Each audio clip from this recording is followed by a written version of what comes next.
First of all, condolences to all of you in Peru for having to suffer through this.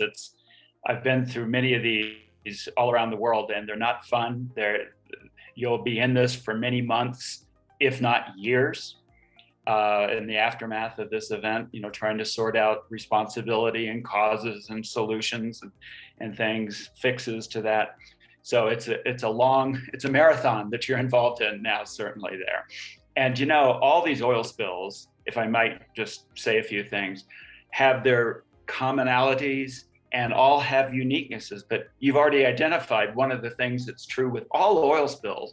The oil industry and often the government tend to downplay the amount of oil, understate the amount of oil that was spilled, and also to understate the impact commercially, sociologically, and environmentally. And they always tend to overstate their response. So it's a way of being dishonest with the public, but it sounds like that's exactly what's going on with Repsol and others there. Yeah, you are well to not believe their figures about how much was spilled. I mean, it happens all over the world in every oil spill. The spiller downplays the amount of oil that they spilled. The spill characteristics, it will just offshore. I know a lot of it was floated out into the current and floated north about 100 kilometers or more, is my understanding. It will disperse and spread. It will start photooxidizing and breaking up with wave action, physically breaking down, and bacterial biodegradation will start both on the beaches and offshore. But it can take quite a while, even with warm water and warm air temperatures, which do help in breaking down this oil. It takes some time, and sometimes the metabolic products from the breakdown of bacterial degradation can be as harmful or even more so than the original crude oil. This oil can persist in sediments, like in your beach sand. If it asphalts over down deep in the sand and thus becomes impervious to water and air, it can stay there for quite some time. We still have, for instance, in Alaska from our 1989 Exxon Valdez oil spill, we still have oil in our beach sediment 33 years later. It's a cold water environment, but that's not as important as if the oil gets into the beach sediments and forms a hard layer, making it impervious to air and water, then it will last for years, even decades. So even in tropical environments, that can happen. The oil toxicity, it's very toxic chemical compound.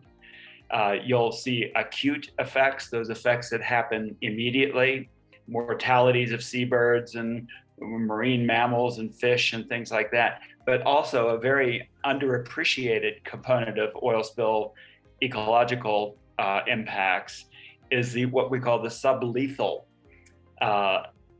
toxicity. And that's where animals and plants are injured by the oil, but don't die, at least immediately. And those sublethal injuries could be things like physiological impairment, organ tissue damage and failure to function properly, blood chemistry changes, carcinogenesis, there's cancers that can be caused by oil.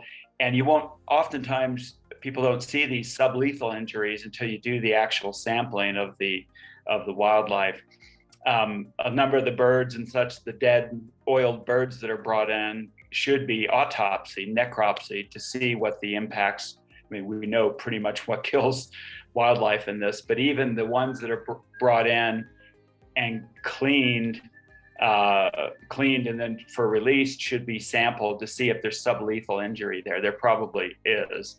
Some ecological injury doesn't manifest for several years after an oil spill. We had this in Alaska, and we've seen it elsewhere. The issue of the cause of this, I know it happened on the day of the Hunga Tonga volcano and tsunami that swept throughout the Pacific, but was an alert issued. I've heard conflicting arguments on that, but regardless, the standard operating procedure when there's a tsunami anywhere in the Pacific, and it was well known throughout the entire Pacific Rim. We had it in Alaska, you had it in Peru, Hawaii had it, Australia, and New Zealand, of course, had it. The standard operating procedure in any offshore oil terminal would be to stop offloading and to disconnect as a safety precaution. That they didn't do that is outrageous, actually. And regardless, I think it's implausible that it was only, I see that it was only about a 1 meter wave that came in to the bay there where the terminal is.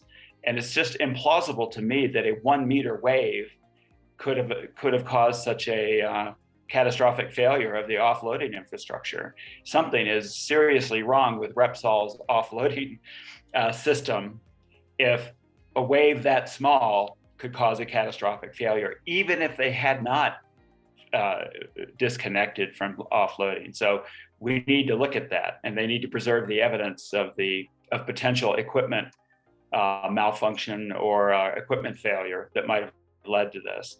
The cleanup, you're already well versed in all of that, it sounds like.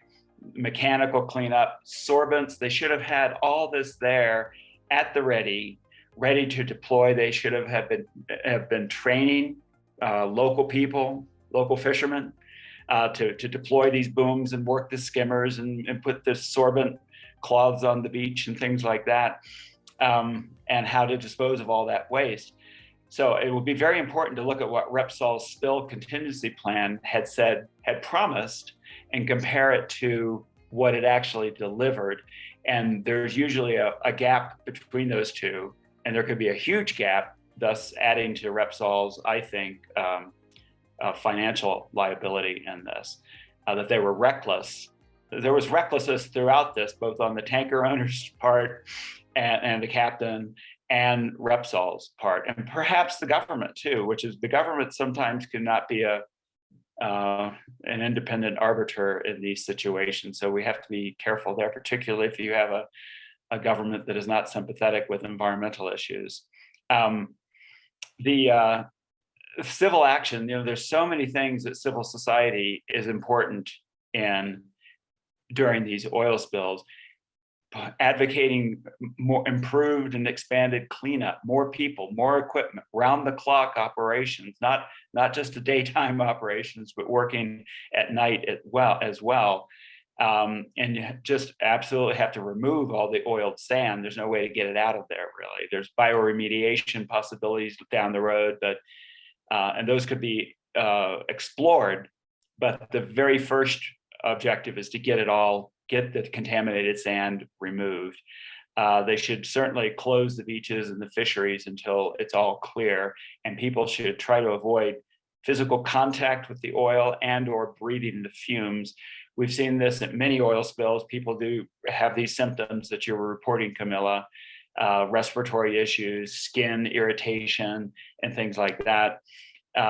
Those are all very real health responses to these hydrocarbons. The government and Repsol, particularly the government, should take the response over, and they should be issuing daily situation reports for the public to see exactly what the response is doing, with offshore, onshore, how much they collected, how much has been processed.